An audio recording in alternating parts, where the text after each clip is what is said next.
कहा जाता है कि सोना सज्जन साधुजन टूट जुरे सौ बार, कुंजन कुंभ कुम्हार का एक धक्का दरार। बोलते हैं कुम्हार का बासन होता है ना, आपने देखा हो कि कुम्हार के बासन में जो धक्का लग गया तो टूट जाता है। कौन? जो कच्चा होता है ना, कच्चा घड़ा, वो टूट जाता है। कबीर साहब ने भी कहा, काचे बासन टिके न पानी, उड़ गयो हंस काया कुम्हलानी। जो काया माने जो हमारा बैठा है अंदर में, हंस चेतन जीव जो भी कहते हैं, तो क्या होता है यदि चेतन चला गया शरीर से तो ये शरीर कहता देखो कितना भी सुंदर शरीर हो, पर जैसे आत्मा शरीर से बाहर चली जाती है तो फिर वहाँ कोई शोभा रहती है, कोई सुंदरता नहीं रहती है। इसीलिए कहते काचे बासन टिके न पानी। ये हमारा आपका जीवन मिला हुआ है, ये काचे बासन की तरह है, मिट्टी की तरह है, और कब ये टूट जाएगा कोई पता है? क्या भरोसा है इस जिंदगी का, साथ देती नहीं ये किसी का। किसी का साथ नहीं देते। हाँ, पत्नी का है कि हम आजकल एक गाना नहीं गाते हैं कि जन्म जन्म तक साथ रहेंगे। हाँ, जन्म नहीं बोलते, 7 जन्म तक साथ रहेंगे। अरे 7 जन्म को तो छोड़ो, इसी जन्म में कोई साथ नहीं रहते। हाँ, तो 7 जन्म क्या रहेंगे? कभी पति चला जाता है और कभी पत्नी चली जाती है। जब जिसका प्रारब्ध पूरा हो जाएगा वो यहाँ से चला जाएगा। इसीलिए बोलते हैं कि भाई हमें आपको ऐसा मनुष्य शरीर पा करके हमें भजन भक्ति में मन लगाना चाहिए। हाँ? दुनिया के बातों को भुला देना चाहिए। दुनिया के बातों को ऐसे कहना चाहिए, आया राम और गया राम, बस आया और चला गया, बस। उसका हमें बार बार हम ऐसी बातों को चिंतन करेंगे तो क्या होगा कि हमारा मन भजन में नहीं लगेगा। ऐसा होता हमारा तो बिल्कुल ऐसा मन निर्मल रहता है संत महापुरुषों का कि जब आप भजन में बैठो और यदि आपने किसी को कुछ गलत शब्द या कुछ बोल दियो तो वो जैसे हम ध्यान में करेंगे तो वहीं पर जाएगा वो सब। तो हम क्या करेंगे, फिर जाके हम माफ़ी मांग लेंगे, कहेंगे भैया देखो हमारे से गलती हो गई इसलिए हमको क्षमा करो। जैसे आप हम गलती मांग लेंगे तैसे हमारा ध्यान मन जो है हमारा ध्यान में लग जाए।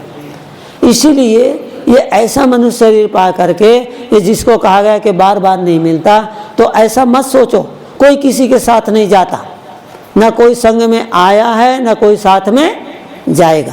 देखो आने की तिथि तो निश्चित रहती है, आने की तिथि निश्चित रहती है। कैसे निश्चित रहती? डॉक्टर बोलता है ना कि भाई इतने दिन में अब समय हो गया, अब बच्चा आएगा, है ना, वो तारीख निश्चित है। पर जाने की तारीख कोई निश्चित है? जाने की तारीख किसी की निश्चित नहीं है, कब चले जाएंगे।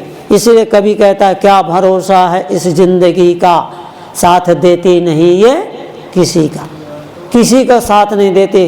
कोई कहे हमारे साथ जाएंगे हमारे साथ जाएंगे, कुछ नहीं जाता, न धन जाता है न संपत्ति जाती है, सब यहीं रह जाता है। हाँ, क्या जाता है? जो आपने दिया, जो आपने शुभ कर्म किया, अच्छे कर्म किए, तो वो आपके साथ में जाएगा। अभी देखो रतन टाटा, जो रतन टाटा थे उनका शरीर छूटा, वो 60 नहीं 75% शायद दान धर्म में लगाते थे। कितना? 25% अपने परिवार और अपने शरीर में लगाते थे। बोलो, इतने बड़े दानी थे, फिर भी उनको भी तो जाना पड़ा। आज भले वो मुक्त न भय हों, परंतु जहाँ भी जन्म होगा वो फिर वहीं तक धनवान रहेंगे। क्योंकि आप तो सब किसान हैं, आप जानते हैं गेहूँ बोएंगे तो क्या काटोगे? गेहूँ बोएंगे तो गेहूँ ही काटेंगे, बाजरा बोएंगे तो बाजरा काटेंगे, मक्का बोएंगे तो क्या काटेंगे? मक्का काटेंगे। इसलिए जो हम बोएंगे, जो हम देंगे, वही हमको मिलेगा। इसीलिए ये मनुष्य शरीर पा करके हमको हमेशा अपने मन को निर्मल बनाना चाहिए। कैसे बनाना चाहिए? निर्मल, स्वच्छ, कोई भी प्रकार का राग द्वेष जीवन में नहीं होना चाहिए। और फिर संत महापुरुषों के तो बिल्कुल नहीं होना चाहिए। और संत महात्मा उससे रहित रहते हैं, इसलिए वो भक्तों को भी वही बात बतलाते हैं कि भाई तुम लोग भी प्रेम से रहो।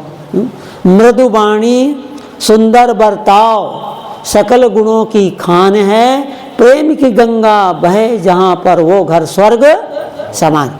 घर को स्वर्ग बनाना और घर को नरक बनाना ये हमारी बहनें माताएं हैं ना, उनके हाथ में रहता है। और ये भाइयों के भी हाथ में। और भाई लोग भी क्या है, भूल जाते हैं। कब भूल जाते हैं? जब अहंकार आ जाता है। इसीलिए उनमें भी ऐसे हो जाता है, बहनों में भी ऐसे हो जाता है। बहुत कम लोग मिलजुल के रहते हैं, जबकि संत महात्मा कहते हैं कि हमेशा मिल के रहो। गृहस्थी में जो माताएं हैं उनको ग्रह लक्ष्मी कहा जाता है। ग्रह लक्ष्मी, तो ग्रह लक्ष्मी को कैसे रहना चाहिए? साहब जी कल बतला रहे थे कि भाई जब तक बहन भोजन सबको ना खिला ले तब तक भोजन उनको नहीं करना चाहिए। ये ग्रह लक्ष्मी। फिर उनकी रसोई कभी घटेगी नहीं, जो भी वो बनाएंगे वो जब तक सब नहीं खा लेंगे उसके बाद वो खाएंगे, तो भंडारा कभी घटता नहीं। और आजकल तो क्या है, वो बनाते जाते हैं, खाते भी जाते हैं। ये भी नहीं कि चलो भगवान को भोग लगाएंगे, ऐसे हो गया है बहुत।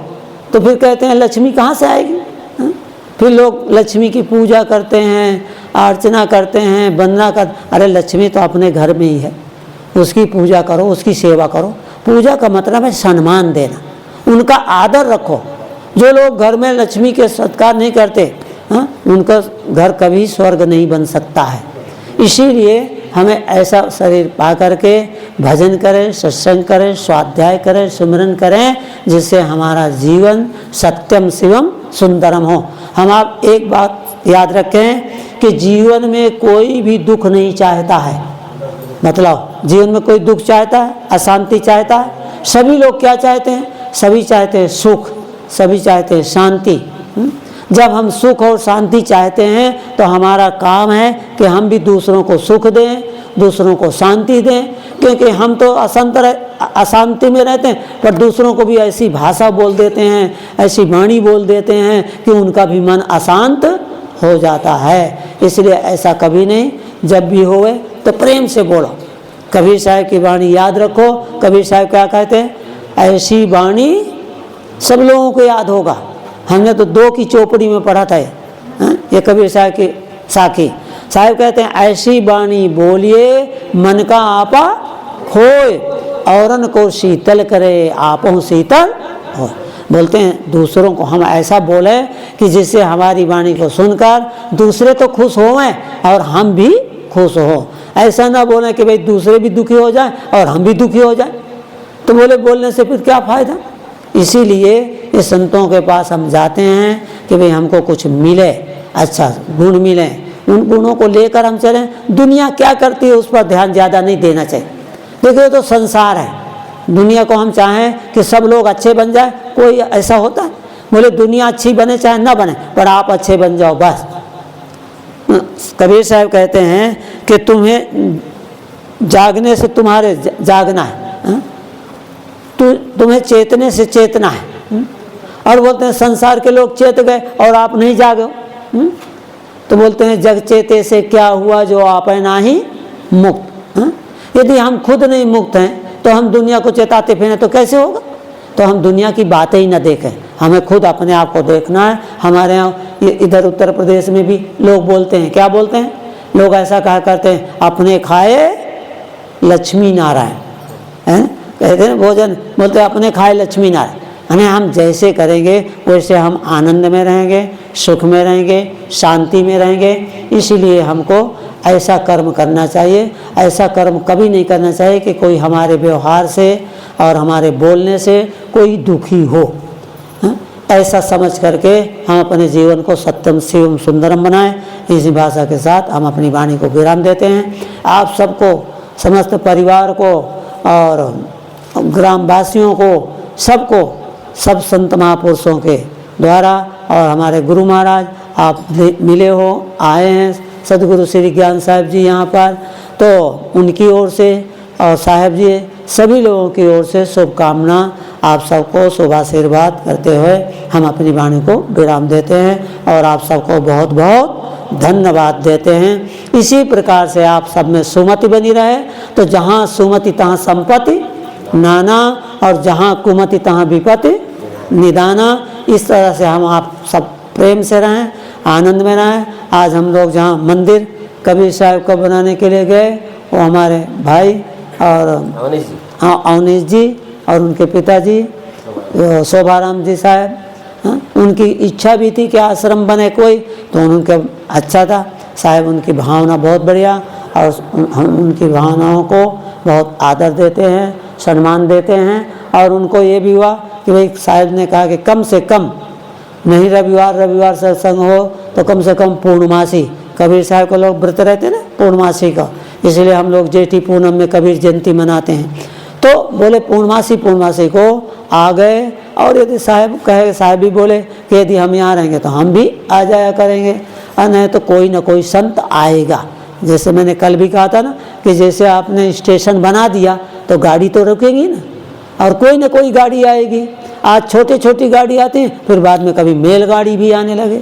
तो जैसे अभी छोटे संत महात्मा आते हैं, फिर बाद में कभी बड़े महापुरुष आ जाए। अब साहब वहाँ देखो सहारनपुर में तो गुरुजी आए, श्री अभिलाष साहब आए, आचार्य साहब आए, सब लोग आते हैं। अब वहाँ कोई ना रहा, ताला लगा रहा है तो कौन आएगा? स्टेशन बंद हो जाएगा धीरे धीरे। इसीलिए ऐसा सेवा में उसमें लगे रहते हैं संत महापुरुष। तो आपकी बहुत अच्छी शुभकामनाएं थी, इसके लिए हम लोग आज वहाँ गए, उद्घाटन भी हुआ, और कबीर साहब जी का वहाँ एक रखा जाएगा चित्र भी यादगीर में।